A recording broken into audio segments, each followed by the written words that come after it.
这就是一贯性。所以这就是我们在服务的时候所重要的一件事情。所以有一位也是大家也很熟悉的我们《远见》杂志的发行人兼总编辑王丽琴女士，她就说：您要服务的是什么？你要倾听被服务者的心声，什么意思？你要了解他到底要你服什么务，到底他有什么需求，然后你要尽力的去帮忙他完成他的心愿，这才叫做服务。如果你知道他的需要，你又不去帮助他，那你服什么务？所以你要尽你所有的力量去完成他的心愿，这才叫做服务。所以这就是我们谈到的。那么我们社会服务到底它的整个意义是什么？就1982年 UNESCO 对于社会服务下了一个定义，他说事实上社会服务是一个有组织的团体，有系统的来对于提供服务的一人或者是一群人所做的工作，就叫做社会服务。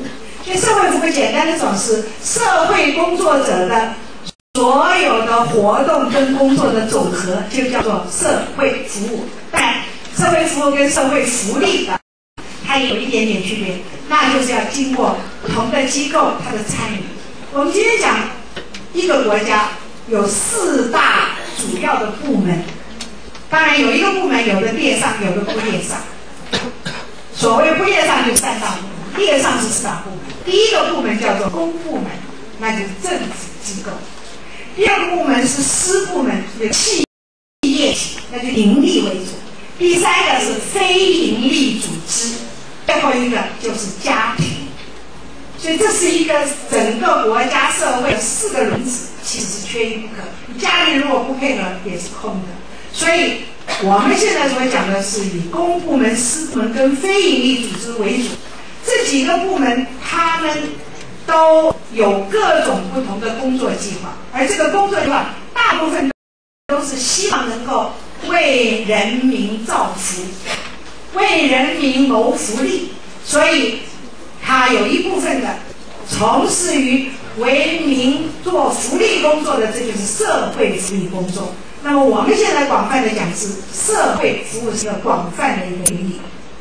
你最后我们谈到社会服务的新思维，在21世纪的社会服务究竟它有什么样子的一个方向跟发展？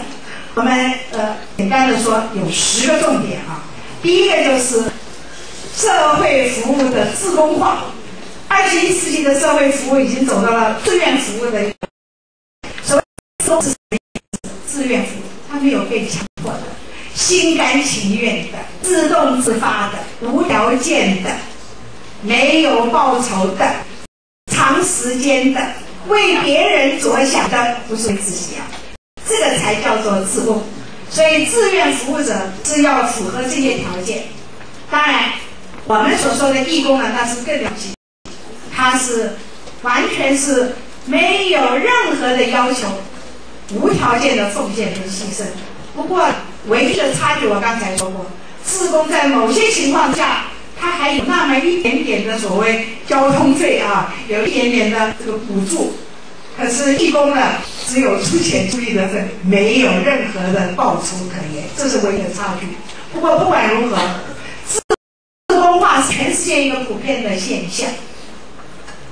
我们曾经在前年发布了一个数字，也是内政部在民国90年1月通过了志愿服务法之后，他发觉我们中华民国参与志工的人实在是少得可怜。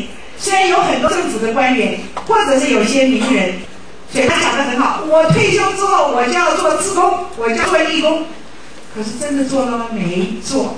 所以调查的结果，我们现在2300万的人口，究竟有多少人做了义工？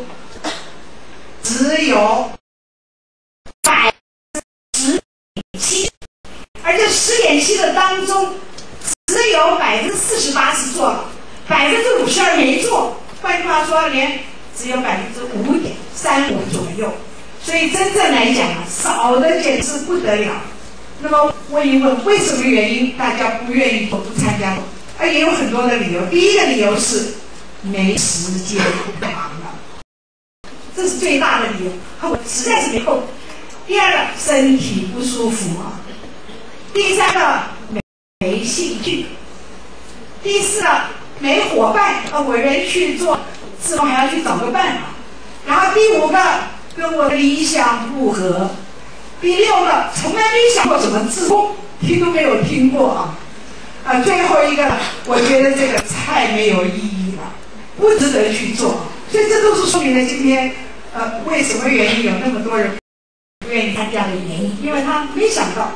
可是相反的，我们看看美国，他们调查的结果，他们有9000万的人参加志工行列，他们每个星期付出的时间是平均3个小时。我们所以真是有天壤之别啊！所以现在我们慢慢的希望能够鼓励大家朝着努力，越来越多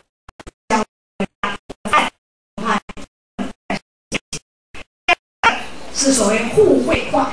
所谓互惠化是对别人好处，对自己好，这就是做志工的一个情况。本来我们说志工是去社会服务，是一种牺牲，是一种是有好处的。我出了钱，我出了力，我花了时间，我付出了那么多，我得到了什么？什么都没得到。这是一般的人如此讲，现在不然，现在是互惠的，因为你在付出的同时，你也回收。我们所谓社会服务是哪些方面？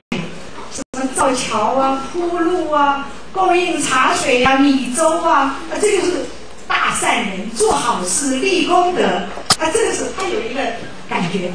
我做这些事情我心里头很高兴因为我做了好事，我是大善人，每个人都对我称赞不已。他做了好多了不起的事情。现在都做了半天，究竟有什么好处呢？好像没有。但是从另外一方面讲，你在服务的过程当中，虽然你付出了，但回收。第一个是快乐，第二个是满足，第三个是也有成就感。因为你参与这么多活动，有了一些结果，你也觉得非常高兴。所以这就是我们谈到它是互惠的。所以说，你为什么会要参加这个服务的行列？有很多的理由。有人说我是基于同情心，我是有爱心，我是关怀别人我是为了要报答，